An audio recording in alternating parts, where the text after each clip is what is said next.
کہتے ہیں میرے ابو نے میری بہن کی شادی وٹے سٹے میں کر دی تھی. جب وہ نابالغ تھی اب وہ بالغ ہو گئی اور کہہ رہی ہے کہ میں نے ادھر شادی نہیں کرنی, لڑکے والوں سے ہم نے طلاق دینے کا کہا ہے لیکن وہ طلاق بھی نہیں دے رہا اور لڑکی بالکل راضی نہیں ہے, تو کیا اب ہم عدالت سے خلا لے سکتے ہیں؟ لڑکے والوں کو ہم نے پیسے کی بھی آفر کی ہے لیکن وہ نہیں مان رہے اور کہہ رہے ہیں کہ عدالت ہمیں بلائے گی تب بھی ہم نہیں آئیں گے, تو کیا عدالت کے ذریعے سے ہم خلا لے سکتے ہیں؟ دیکھیں, اگر نابالغ بچی کا نکاح ہو گیا اور انتظار کیا کہ بالغ ہوگی تو ہم اس کی رخصتی کریں گے, ایسے ہی ہوتا ہے. ظاہر ہے نابالغ بچی کی تو رخصتی نہیں کی جاتی اور بچی چھوٹی ہے تو اس کی شرعاً اجازت بھی نہیں ہے رخصتی کرنے کی. تو پھر بچی اگر بالغ ہوتے ہی یہ کہہ دے کہ مجھے یہ نکاح قبول نہیں ہے, تو اگر والد کے علاوہ کسی نے نکاح کرایا ہو تو اس کو حق ہے, لیکن اگر والد نے کرایا تو چونکہ والد سے بہتر بیٹی کے لیے کوئی بھی نہیں سوچ سکتا, تو پھر والد کا کیا ہوا نکاح ختم نہیں کیا جا سکتا جب تک کہ یہ ثابت نہ ہو جائے کہ باپ نے اس نکاح میں واضح طور پر بیٹی کے مفاد کو قربان کیا ہے. جیسے بعض لوگ اپنی بیٹیاں بیچ دیتے ہیں پیسے لے کے, چھوٹی چھوٹی بچیوں کا بڈھوں سے نکاح کر دیتے ہیں, تو وہ تو نکاح ہی شرعاً کالعدم ہوگا, کیونکہ اس کی وجہ یہ ہے کہ اس میں باپ نے بیٹی کا فائدہ نہیں دیکھا, اپنا فائدہ دیکھا ہے.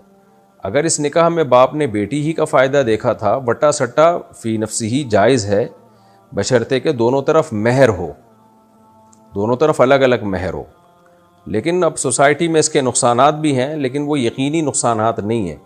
تو باپ نے اگر بیٹی کا نکاح کیا تھا اور بیٹی کے مفاد کو سامنے رکھ کر, اس کے فیوچر کو سامنے رکھ کر فیصلہ کیا تھا, تو پھر بچی کے پاس یہ حق نہیں ہے کہ وہ اس نکاح کو ختم کرے. اب اگر وہ نہیں شوہر کے پاس جانا چاہتی کسی بھی وجہ سے, وہ تو کوئی بھی خاتون کبھی بھی ہو سکتا ہے کہ شوہر کے پاس نہ جانا چاہے, ہو سکتا ہے وہ 5 سال کے بعد کہتی میں نہیں رہنا چاہتی, تو کوئی بھی خاتون, اس کے لیے پھر شریعت نے خلا کا راستہ رکھا ہے.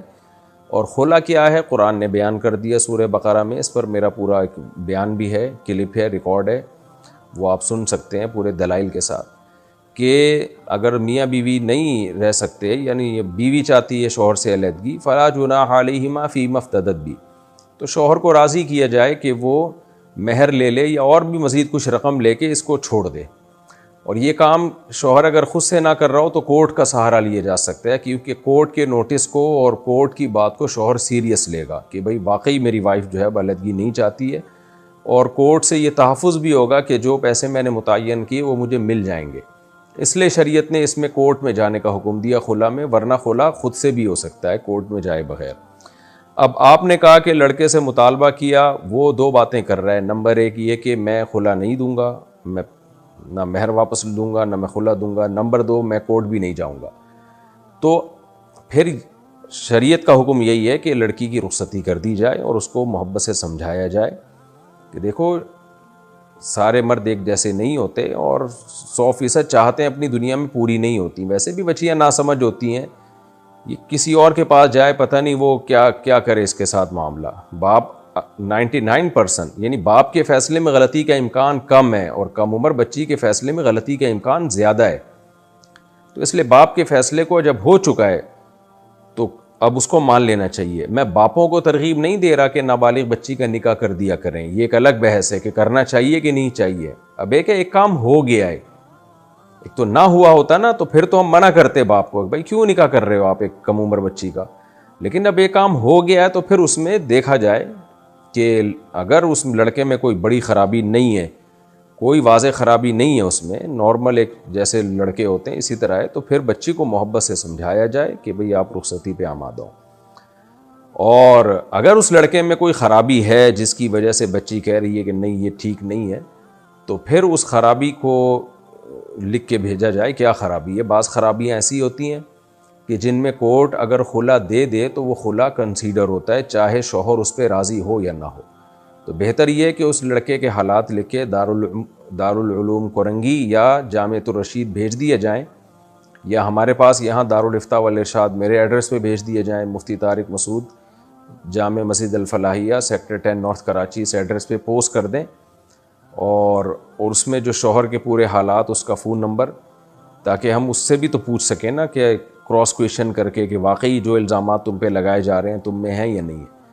تو اگر واقعی یہ ثابت ہو جاتا ہے کہ یہ لڑکا صحیح نہیں ہے، لڑکی کے جوڑ کا نہیں ہے، اس کا بیسک نفقہ ادا نہیں کر رہا، یا اس کو کچھ ویلڈ ریزنز ہوتی ہیں، تو پھر اس میں ہم طریقہ بتا دیں گے بھئی کس طرح سے کورٹ میں کیس فائل کریں، جس طرح سے کہ اس طرح فائل کرنے سے وہ واقعی شرعی خلا ہو جائے گا۔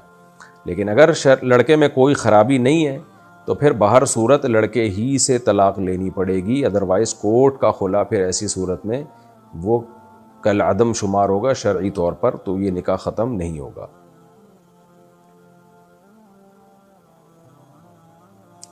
لیکن والدین کو چاہیے اس طرح نہ کیا کریں۔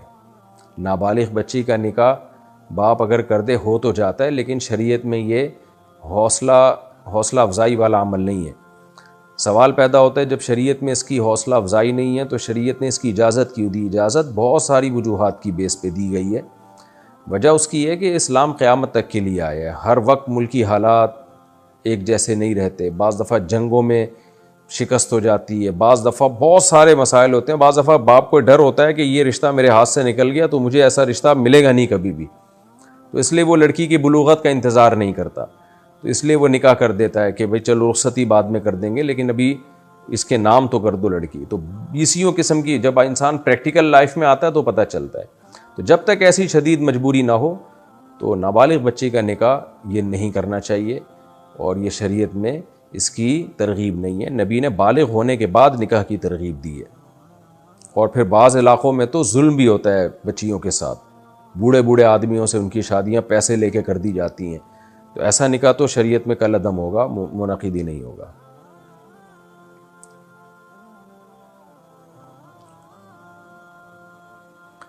سیرت نبوی صلی اللہ علیہ وسلم پڑھنے کے لیے بہتر کتاب کون سی ہے؟ دو کتابیں اچھی ہیں، ایک الرحیق المختوم ہے اہل حدیث عالم کی، بڑی شاندار کتاب ہے، اور ایک سیرت مصطفیٰ کے نام سے، یہ دونوں کتابیں، یہ دوسری ایک دیوبندی عالم کی ہے مولانا ابو الحسن علی ندوی رحمہ اللہ تعالی، اور دوسری کتاب الرحیق المختوم، اس کو ایوارڈ ملا ہے سعودیہ میں، اردو میں ترجمہ بھی ملتا ہے، یہ دونوں میں سے کوئی بھی پڑھ لیں۔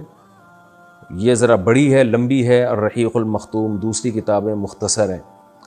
تو سیرت مصطفیٰ کے نام سے بھی ایک کتاب ہے بہت زبردست، تو غالباً میں نے اسی کتاب کا 2 دفعہ نام لے لیا، سیرت مصطفیٰ، یہ ابو الحسن علی ندوی رحمہ اللہ تعالیٰ کی ہے، یہ بھی اچھی کتاب ہے، آپ پڑھ لیں۔ 2 کتابیں میں نے آپ کو بتائی ہیں، یہ زیادہ بہتر کتابیں ہیں، باقی کتابیں تو بہت ساری ہیں۔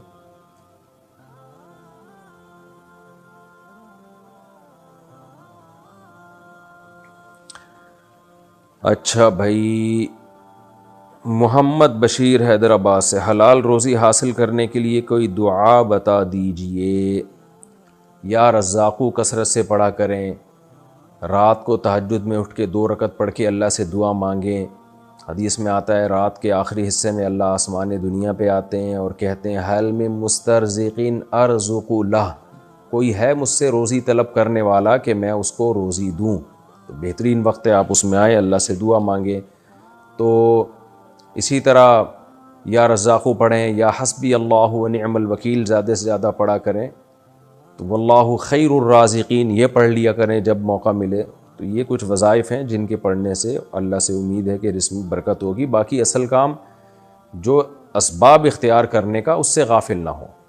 صرف یہ نہیں کہ بستر پہ پڑے پڑے آپ وظیفے پڑھ رہے ہیں، صبح اٹھیں، جاب تلاش کریں، محنت کریں، کوئی ایبیلٹی اپنے اندر پیدا کریں، پڑھائی لکھائی میں دل نہیں لگاتے، پھر جب جاب نہیں ملتی ہے تو پھر وظیفے پڑھتے ہیں، پھر بھی نہیں ملتی تو کہتے ہیں دیکھو ہم نے اللہ کا نام لیا پھر بھی اللہ روزی نہیں دے رہا۔ تو ایک پورا پروسیس ہے روزی کا بھائی، اس سے گزر کے جائیں، پھر دعائیں قبول ہوتی ہیں۔ اپنی طرف سے جو کام ہے وہ تو پورا کریں۔ ارباز رسول انڈیا سے، ہماری مسجد میں جو قالین بچھا ہوا ہے ہمیں شک ہے کہ اس کے ڈیزائن میں جانور بنے ہوئے ہیں، تو کیا اس میں نماز پڑھنا جائز ہے؟ شک سے کچھ نہیں ہوتا، بہت سے لوگ وہمی ہوتے ہیں، ان کو بادلوں میں نظر آ رہا ہوتا ہے بندر بنا ہوا ہے، اور مسجدوں میں ڈیزائن ایسے ہوتے ہیں جن کو لگ رہا ہوتا ہے بت بنا ہوا ہے، تو یہ شک وکی کو چھوڑ دیں، آپ کچھ بھی نہیں ہے، آپ کی مسجد کے کارپیٹ بالکل ٹھیک ہے، نماز پڑھیں تمیز سے اچھے بچوں کی طرح۔ برکت علی بصیر پور سے، کیا وضو کرتے وقت کلمہ پڑھنا ضروری ہے؟ نہیں جی، وضو کی دعا ہے اللہم اغفر لی اللہم اجعلنی من التوابین واجعلنی من المتطہرین، یہ دعا ہے وضو کے بعد کی۔ اگر ہمیں کسی سے محبت ہو لیکن فی الحال گھر میں اس کا ذکر نہیں کر سکتے ہوں تو بغیر گھر والوں کے نکاح کر سکتے ہیں۔ لڑکی کو اس کی باپ کی مرضی کے بغیر نکاح کرنا بہت معیوب حرکت ہے اور اس میں بڑے فسادات ہوتے ہیں۔ ہاں کوئی ایجڈ خاتون ہو، طلاق یافتہ بچوں والی ہو، اس کے گھر والے راضی نہ ہو رہے ہوں تو ایک الگ بات ہے۔ نارمل جو کنواری لڑکیاں ہوتی ہیں، ناسمجھ ہوتی ہیں، ان کو کبھی بھی باپ کی مرضی کے بغیر ان سے نکاح مت کریں، اس سے لڑکیوں کو بڑے نقصانات ہوتے ہیں۔ تو اگر کوئی واقعی کوئی شدید ضرورت ہو، لڑکی وہ ضرورت کسی عالم مفتی کو بیان کرے جا کے کہ بھئی بعض کے باپ ظالم ہوتے ہیں، کہیں کر ہی نہیں رہے ہوتے نکاح ان کا، تو باقاعدہ اپنے بارے میں فتویٰ لے، پھر اس کے بعد یہ کام کرے، یا مشورہ لے لے، فتویٰ نہ بھی لے۔ خود سے لڑکیاں اس طرح بھاگ بھاگ کے نکاح کریں گی، بہت زیادہ فساد آتے ہیں، اور لڑکے پھر رکھتے نہیں ہیں، چسکے لے کے چھوڑ دیتے ہیں، ساری زندگی روتی پھرتی ہیں۔ ہمارے سامنے بہت کیسز آ چکے ہیں ایسے۔